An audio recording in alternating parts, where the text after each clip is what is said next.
మారేవి ప్రభుత్వాలే కాని చట్టాలు కాదు.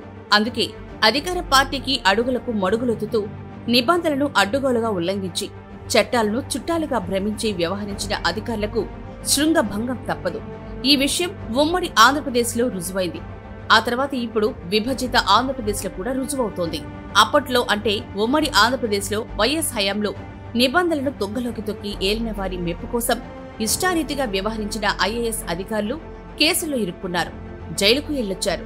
ఆ తర్వాత విభజిత ఆంధ్రప్రదేశ్లో జగన్ హయాంలో ఇష్టారీతిగా వ్యవహరించిన ఐఏఎస్, ఐపీఎస్లు ఇప్పుడు చట్టపరంగా కేసులను ఎదుర్కొనే పరిస్థితి తెచ్చుకున్నారు. జగన్ సర్కార్ పతనమైన తర్వాత ఆయన హయాంలో అడ్డగోలుగా వ్యవహరించి పలువురు ఐఏఎస్, ఐపీఎస్లకు కూటమి ప్రభుత్వం పోస్టింగులు ఇవ్వలేదు.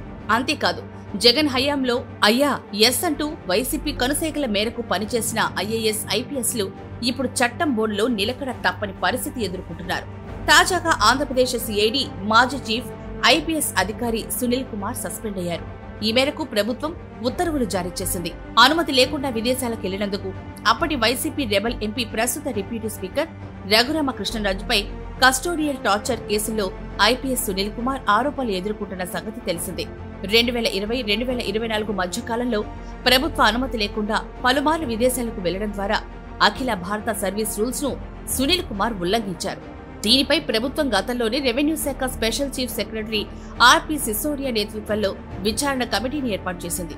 ఆ కమిటీ నివేదిక మేరకు ఇప్పుడు సునీల్ కుమార్ ను సస్పెండ్ చేస్తూ ఉత్తర్వులు జారీ చేసింది. ఇలా ఉండగా సునీల్ కుమార్ జగన్ హయాంలో 5 ఏళ్ల పాటు వైసీపీకి అనుకూలంగా వ్యవహరిస్తూ తెలుగుదేశం నేతలపై తప్పుడు కేసులు బనాయించి నానా రకాలుగా ఇబ్బందులకు గురిచేశారు. అలాగే ఇటీవల కాలంలో కూడా, అంటే రాష్ట్రంలో తెలుగుదేశం కూటమి ప్రభుత్వం అధికార పగ్గాలు చేపట్టిన తర్వాత కూడా ఆయన ప్రభుత్వానికి వ్యతిరేకంగా సమావేశాలు ఏర్పాటు చేసి ప్రసంగాలు చేశారు. కులాల ప్రస్తావన తీసుకొస్తూ ప్రభుత్వంపై పోరాటానికి, అసెంబ్లీ ముట్టడికి పిలుపునిచ్చారు. అలాగే సామాజిక మాధ్యమ వేదికగా తెలుగుదేశం కూటమి ప్రభుత్వానికి వ్యతిరేకంగా పలు వివాదాస్పద వ్యాఖ్యలు చేశారు. ఇవన్నీ సర్వీస్ రూల్స్ కు వ్యతిరేకమే.